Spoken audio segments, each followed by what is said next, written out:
Star news Marathi, नवे पाऊल नवी दिशा.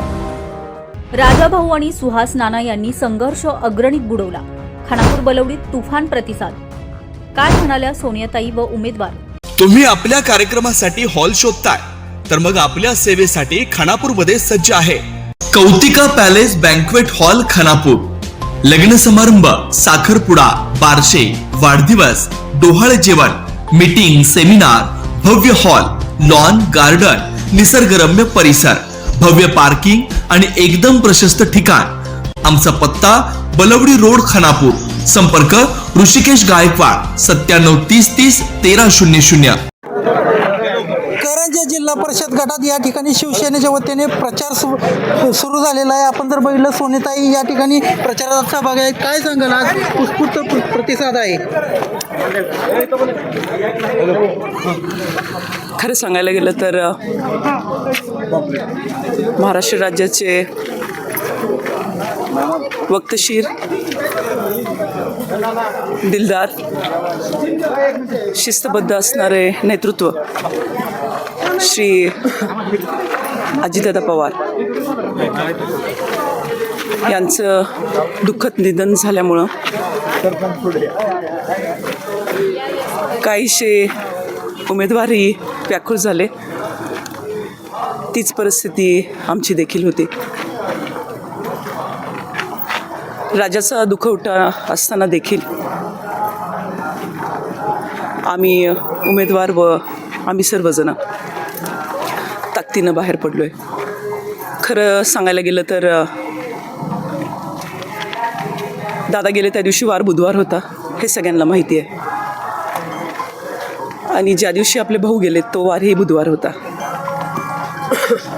खूप अस्वस्थ होते दिवसभर. माझं माहेर निंबूत असल्यामुळं, बारामती तालुका असल्यामुळं कुठेतरी ह्या भावना होत्या की पळत जावं आणि दादांची शेवटची का होईना भेट घ्यावी. ते घडलं नाही, पण शब्दरूपाने सर्वच खानापूर, आटपाडी, विसापूर सर्कलच्या जनतेकडून मी शब्दरूपी त्यांना श्रद्धांजली वाहते. आणि हो, हे दिसतंय ते सगळे अनिल भाऊंचं प्रेम आहे.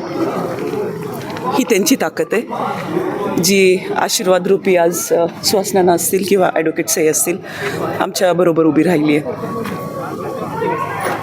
आज विधानसभा होऊन 1 वर्ष झालं आहे, पण खरंच राज्याचे उपमुख्यमंत्री शिंदेसाहेब, त्याचबरोबर खानापूर, आटपाडी, विसापूर सर्कलचे कर्तव्यदक्ष आमदार श्री सुहास भैया, विटा नगर परिषदेचे उपनगराध्यक्ष श्री अमोलदादा यांच्या नेतृत्वाखाली आता जिल्हा परिषद आणि पंचायत समिती लागली आहे. एकच मी हात जोडून सर्वांना विनंती करते की सुहास नाना असतील, ॲडव्होकेट सई असतील यांना प्रचंड बहुमताने विजयी करावं, हीच विनंती करते. आज करंजे जिल्हा परिषद गटातून तुम्ही या ठिकाणी उमेदवारी करता. काय प्रतिसाद आहे, काय वाटते, लोकांच्यात फिरतात?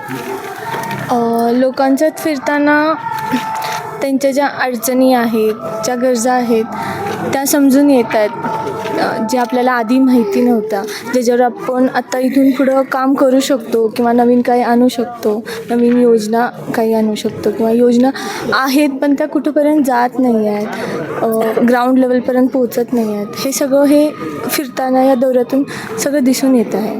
आज जो प्रतिसाद बघताय ते बघून कसं वाटतं तुम्हाला? प्रतिसाद बघून खूप आनंद वाटतो. माणसांचं प्रेम जे भाऊंवर आहे, दादांवर आहे, बहिणींवर आहे आणि आपल्या सगळ्यांवर आहे, ते सगळं दिसून येतं आहे. आज बलवडी पंचायत समितीचे उमेदवार सुहास नाना शिंदे देखील आहेत. काय सांगाल? जो विकास अनिल भाऊंच्या माध्यमातून झालेला आहे तो निश्चितपणे सुहासभाई यांच्या माध्यमातून तीच विकासाची गंगा सुहासभाई यांच्या माध्यमातून अविरतपणे चालू आहे. आणि तोच विकासाचे ध्येय आम्ही जिल्हा परिषदेचे उमेदवार आमच्या सईताई शिंदे आणि मी पंचायत समितीचे उमेदवार सुहास शिंदे हे त्यांच्या भायांच्या माध्यमातून विकासाची गंगा घरोघरी आणण्याचा प्रामाणिक प्रयत्न करेन असं मला वाटतं. गेल्या अनेक दिवसापासून राजाभाऊ असतील, सुहास नाना असतील, हे एकत्र यावे, हे बघावेत असं वाटत होतं. आज तुम्ही एकत्र आलाय, लोकांच्यात उत्साह आहे, कसं पाहता येईल? हा निश्चितपणे ऐतिहासिक निर्णय होता आणि भैयांच्या शब्दाला मान ठेवून आम्ही दोघांनी आमचे मतभेद अगणित संपवून आम्ही एक दिलानं निश्चितपणे आमचा जिल्हा परिषद गट भैयांचा बालेकिल्ला जसा भाऊंचा बालेकिल्ला होता तसाच आम्ही भैयांचा बालेकिल्ला या निमित्तानं आम्ही ठेवू एवढं मी अभिवचन या ठिकाणी देतो. 9 तारखेला गुलाल आपलाच 100%. तर या ठिकाणी तुम्ही बघितलं की 9 तारखेला गुलाल हा शिवसेनेचा होईल आणि आपला विजय होईल असं मत यावेळी त्यांनी व्यक्त केलेलं आहे. कॅमेरामॅन अजितसोबत मी चंद्रकांत जाधव, बलवडी, खानापूर. आपल्या परिसरातील लेटेस्ट बातम्या पाहण्यासाठी स्टार न्यूज मराठी यूट्यूब चॅनलला आत्ताच सबस्क्राईब करा.